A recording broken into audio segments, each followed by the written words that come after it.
Welcome to the Consulting Leaders Podcast, where we talk about the business of consulting. Whether you're looking to grow your practice or learn from the stories of leaders in consulting, you're in the right place. I'm your host, Guillaume Jouvencel, ex-PwC and co-founder of GHA Marketing. Join me as I interview the best consultants in their niche. Let's get on with the show.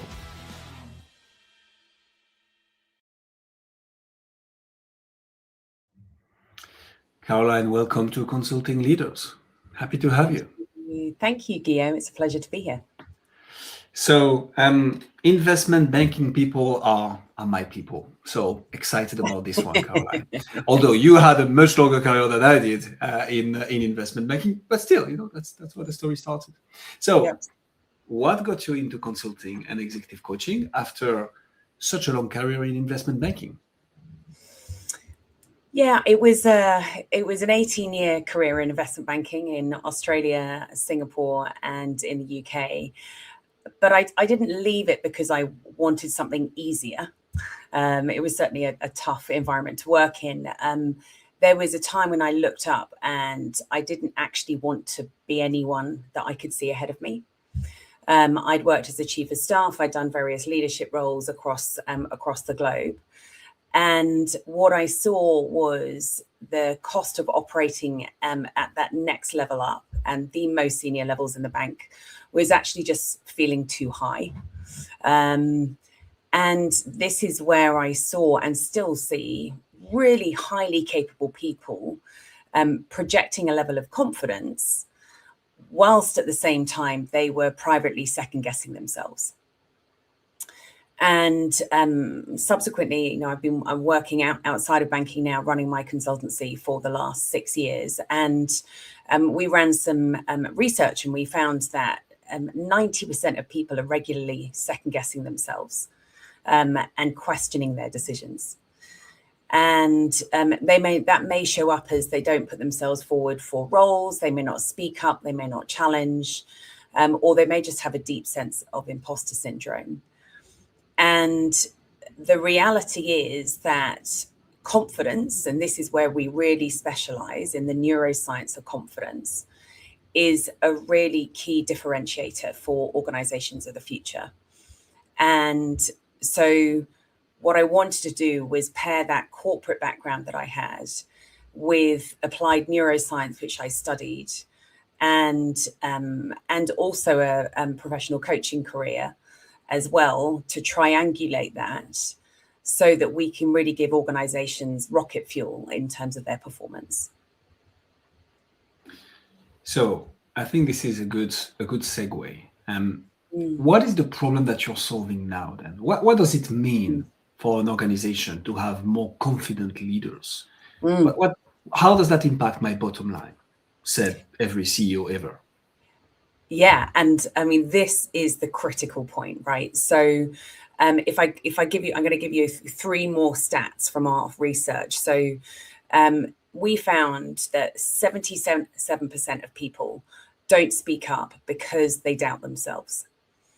89% of people worry about making mistakes, and 53% struggle with imposter syndrome. So just imagine your organization, the people who have all this wisdom that you have hired them for, and they lack the confidence to speak up. So you're not using the cognitive bandwidth that you have as an organization because of lack of confidence.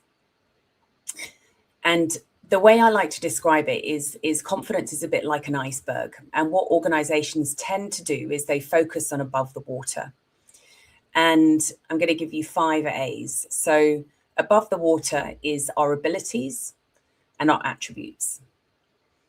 So the abilities of people, the senior leaders, the people that you hire, on the whole, they're not lacking in competence level. Their abilities are very, very good.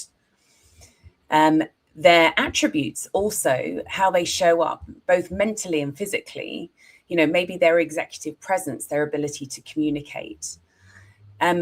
That is often where we focus. That's often where we tend to look at in terms of training people. But the truth is that true performance, real exceptional performance, comes from below the water. So above, we've got abilities and attributes, but below, we've got awareness. deep levels of self-awareness. Because if your organization, the people that you have particularly running it, lack in their level of awareness, what they're going to do is have lots of self-doubt. They'll second guess their decisions. They won't be decisive under pressure. And this matters even more now because of AI, which is only increasing that level of pressure that organizations and leaders have. And organizations and, the CEOs that that you speak to, they underestimate how much that really shapes behavior and performance. So that this understanding more about who am I, how am I showing up, and having confidence in myself is huge. So there's that awareness level, but then there's acceptance of yourself too. So acceptance of who you are, and that you are going to make mistakes. And if you don't accept yourself, then you're going to collapse under pressure. And finally, it's action. So we need to take action to demonstrate to ourselves that we can function under pressure, that we don't hesitate, that we don't have silences, that we don't have situations of avoidance as well. So the real issue that organizations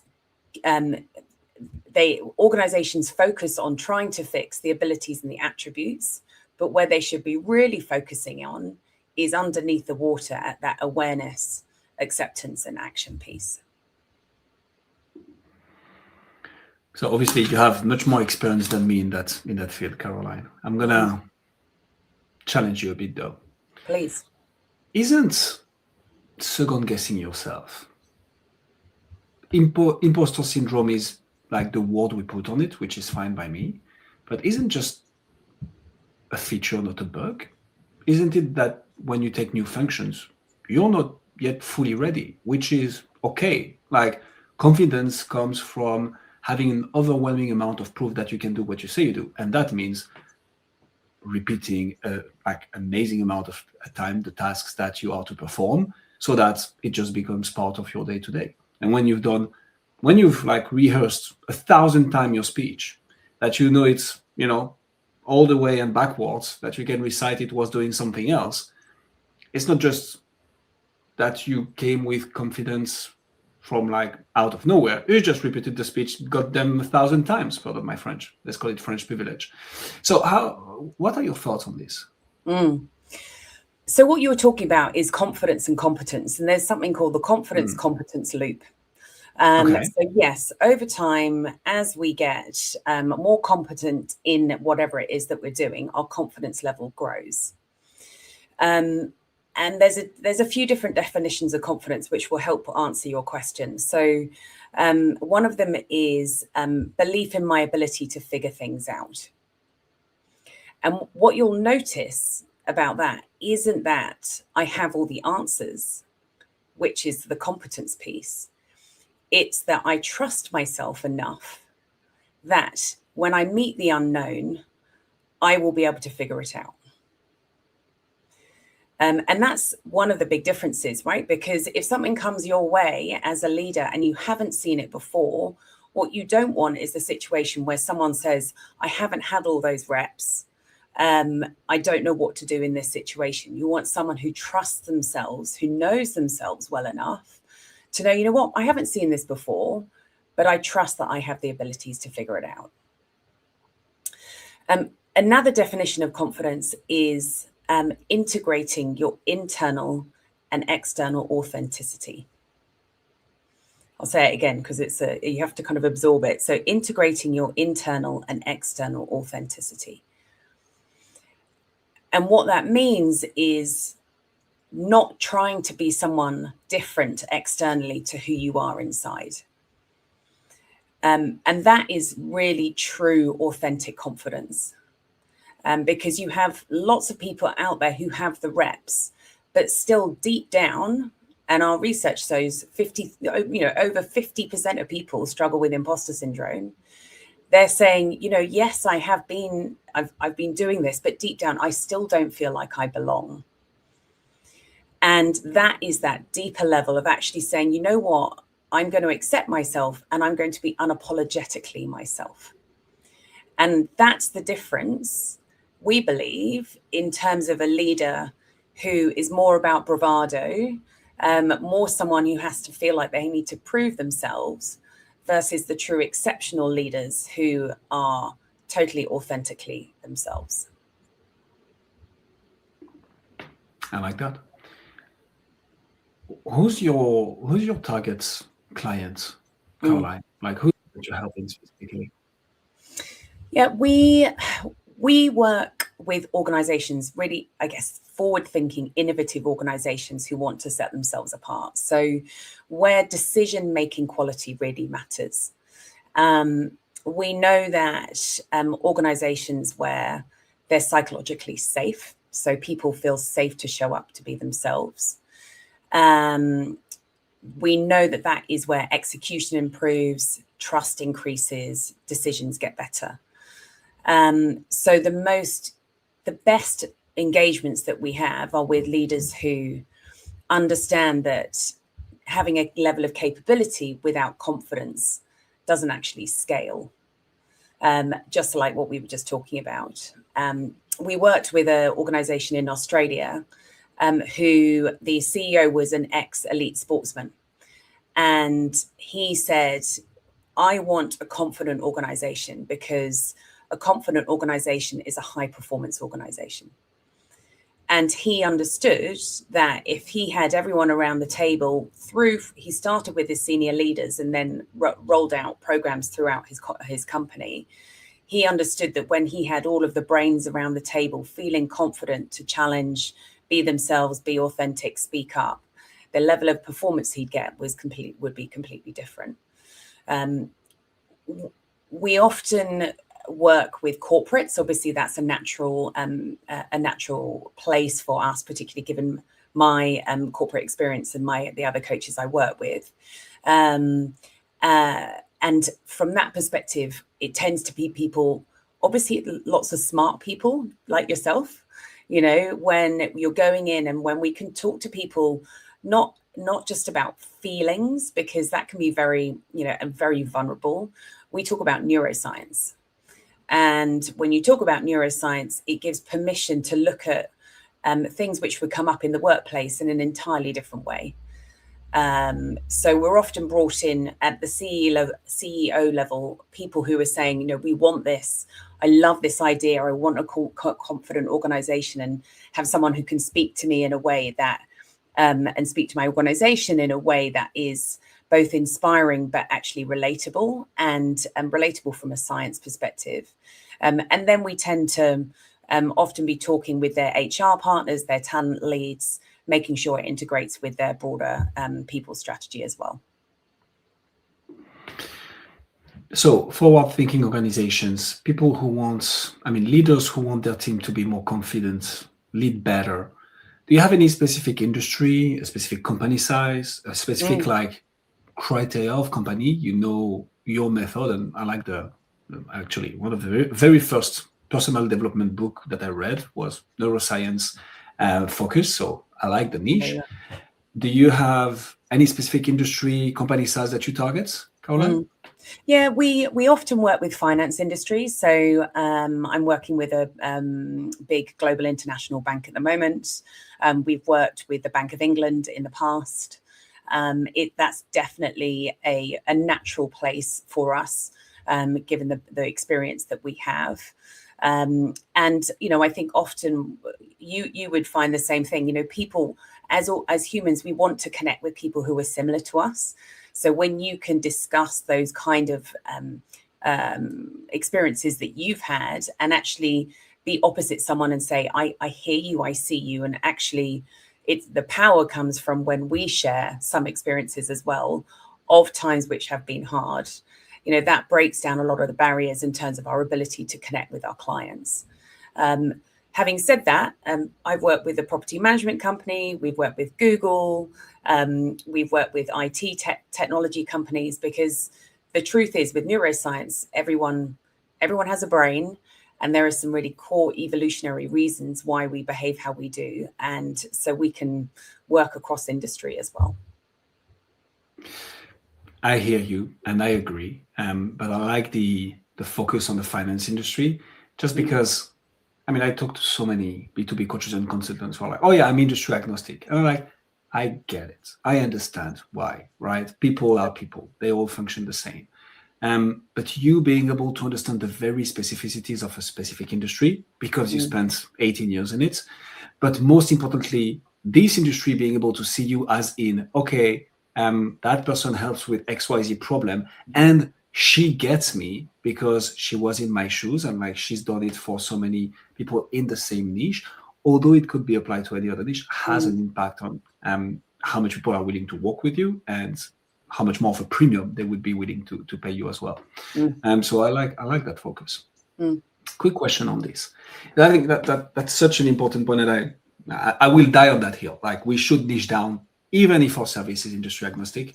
Do you think your focus on the finance industry is because you just developed a huge network in that space in the first place, so it was easier for you to get to the right people to get some deals for your consulting practice, or is it because you're able to understand that niche very specifically? Like, which one would you say has played the biggest role in you working with the finance industry specifically? I think credibility is a huge piece of consulting, and credibility comes from experience and clearly how you're coming across to your prospective clients as well. And I think the vast majority of people nowadays, you're given a name of someone, the first thing you're doing is you're checking their website and you're checking their LinkedIn and you're looking at their experience. Is this someone who understands me, who has a level of credibility in order that they're the right person for me to even consider for a conversation? So I think that has been a huge part of it. It's certainly an area which I obviously have lots of experience from things I've found difficult as well. So that relatability piece, but that almost comes a little bit later down the kind of customer journey, the conversations that I'd have as that, and trying to build a relationship with a client, and because they'll be testing with me once they have opened the door as to whether or not that is the experiences I have are relevant enough for them. I like that. How do you? Let's get a bit into the nitty-gritty, the meat and the sausage, the meat and the potatoes, I think we say in the US. How do you market, Caroline? How do you get the attention of those, forward-thinking organizations, leaders, on like, hey, I have this approach that might be a bit different from what you've already heard about, which is neuroscience-based approach to make your leaders more confident, and therefore impact the bottom line in a positive way. How do you market? How do you brand? How do you get new leads through the door? So it's interesting, when I've gone through this in the past, the vast majority is referrals. It's absolutely network. And in partnership with that, it is a huge amount is credibility. We focus a lot on thought leadership, especially on LinkedIn, because obviously that's the majority of where our clients are. And that thought leadership piece around patterns and insights and language, and in some ways doing things which have testing and learning, trying to do some things differently, sometimes causing me a bit of discomfort, which is fine, but you have to. What I've learned is that you've got to test, you've got to push yourself out there, and I guess trust your intuition in terms of that you're doing the right thing.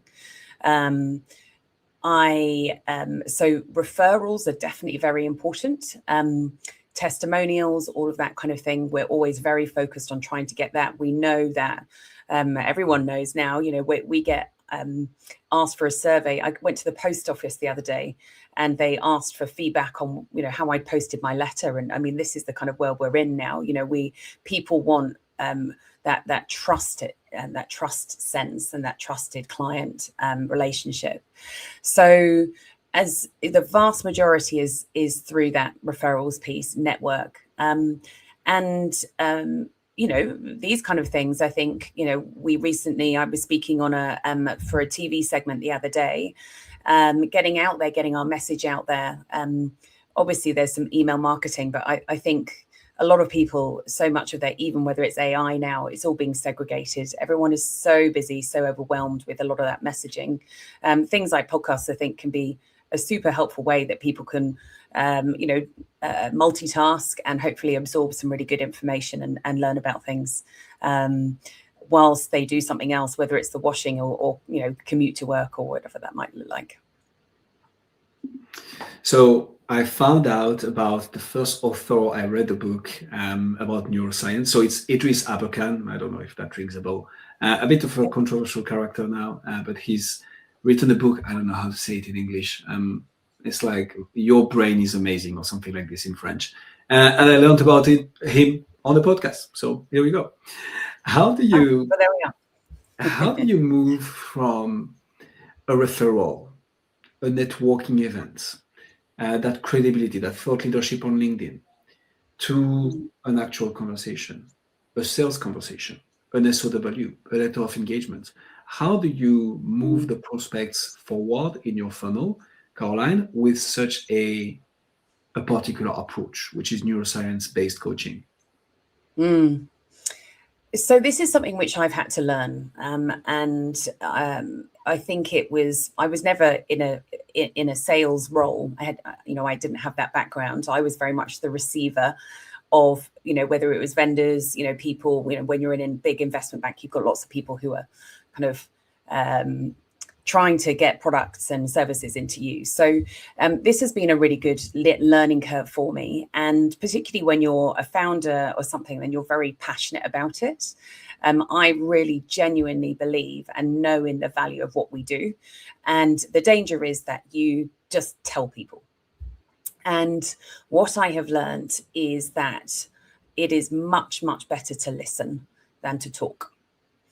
And so whereas before I used to talk about the products and what we can do and there was definitely no doubting my passion. What we do now is listen a lot more than we talk, and really try and understand what is your context, what are the pressures that you have, what are the goals that you have, what's going on in your organization that you really have a good sense of that you're trying to fix. And so what that means is, although the core of what we are giving them is that unique part around neuroscience and confidence and really taking your organization to another level, we're connecting to what they need, and we're giving them the outcomes that they need with the services that we offer. And sometimes saying, we're not the right people. And that can be sometimes a courageous conversation, because saying no actually can be quite scary. But the reality is that sometimes that's absolutely the right thing for the client, which I think in some ways they may be a little bit surprised about. Obviously, we'll try and refer them elsewhere if we're not the right people for them. But what we don't want is to try and sell something that isn't right for them. And it's really important for us to hold up that level of integrity around what we're doing over just a sales. Couldn't agree more with you. I think the best way to sell in consulting is to keep on building that trust and authority whilst you are in that sales cycle. I didn't want it to happen beforehand, so that people just, they arrive in your calendar and they're like, here are my credit card details, charge whatever you want. It's rare. So being able to keep on building that trust, authority, sometimes even starting the whiteboard sessions, the little bit of like information and coaching that will help them see the results right away and be like, okay, I see how much value there is in that and how it's worthwhile investing is probably the best way to go in consulting. That said, and I like some of the names that you've mentioned earlier. I mean, Google is not a small feat.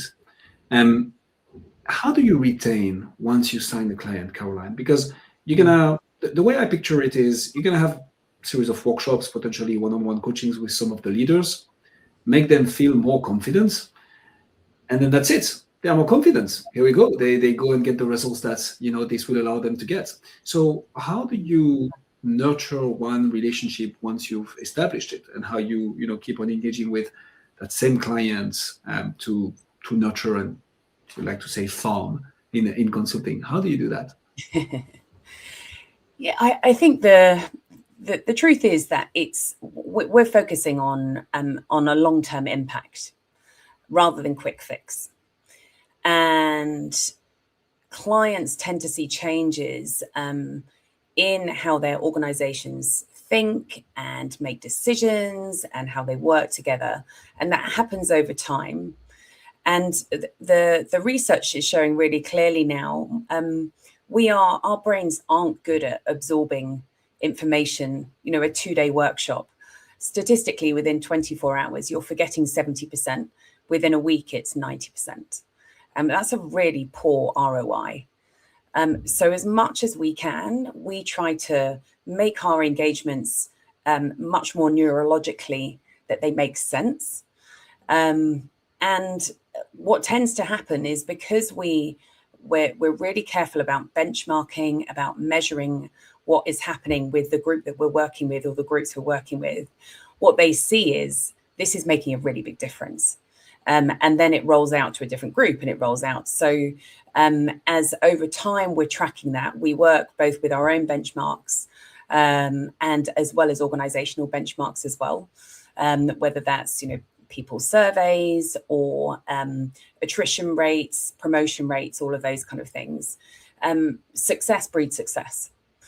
They also see, because of how we operate, yes, there's a performance piece for the organization. There's also a personal piece.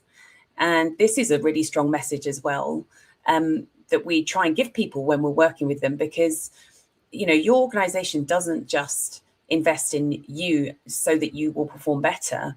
This is your overall well-being. And the reality is that people who are positive, brains that are positive, are 30% more productive than at negative, neutral, or stressed. So that's a 30% opportunity that organizations have if they create an environment which is psychologically safe, where people feel confident and they feel positive that they're in a positive environment. And when people see that, it leaks into their personal life as well. And lots of the feedback we get is, this has really helped me with my family, with my kids, with my overall confidence outside of work. And so then you're getting that kind of testimonial feedback as well. So like I mentioned, how the brain operates, we're much better on repetition as well. So what we've also started rolling out is we call them micro nudges. And so we'll do sessions with people, and then we'll do technology drops. So they'll get, in between their sessions, they'll get these micro nudges, micro learning on what they've learned already in between that week that they've learned, and then the next period of time as well. Which is it's a great way. Tech ed is such a great way of, I don't think you can replace the human piece, but you can augment it in a really smart way too. I like that a lot. A bit of a curveball question for you, Caroline. What's your number one challenge? Investment banker's background, starts a consulting practice, works with the biggest actors in the space. What's your number one challenge? What's the one nut that you're trying to crack that, once you crack, you're going to take the whole thing to the next level? What would that be for you? So I think, from my understanding, I network with a lot of people who are, business leaders. And I think one of the biggest things is, I call it corporate ghosting. I think it is everyone is so overloaded and so overwhelmed with all these different options. And, it's the the paradox of choice, they call it. You know, we've got so many different options of things. Actually choosing something is really tough. And so, and particularly when you're running a consultancy, you know, you want to put everything into a client pitch, into building that relationship, and then you get nothing back. And you can have the best meeting that you think goes really, really well, and then it's ghosting, it's crickets, and you just don't hear anything.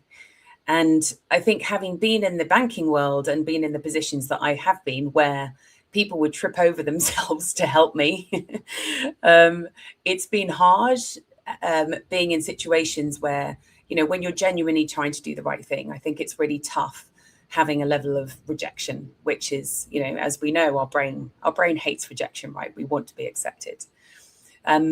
So I know that, you know, all the salespeople who listen to this will be saying, oh my goodness, you know, that's just par for the course. It certainly wasn't something that I was used to.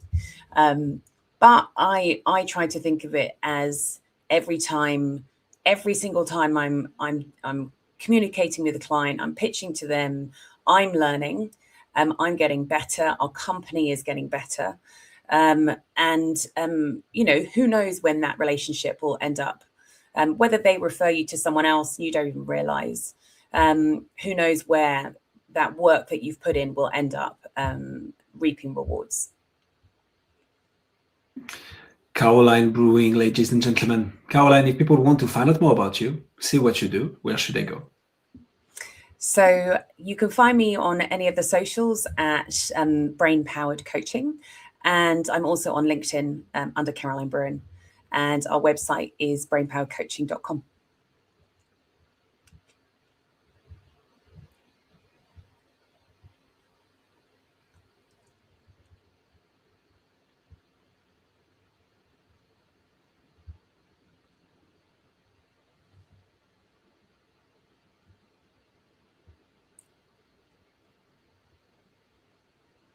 Okay, can we hear me? I think so. My computer completely crashed. Can you hear me, Caroline? I can now. Oh my God, thanks to it happens at the end. We'll put Are you still there?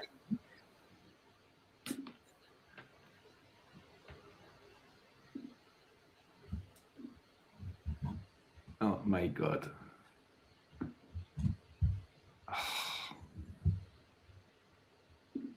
Thanks for joining us on this episode of the Consulting Leaders Podcast. We hope you learned valuable lessons on how to grow your practice and take your business to the next level. Make sure to subscribe and leave us a review wherever you're listening to this show so you never miss an episode.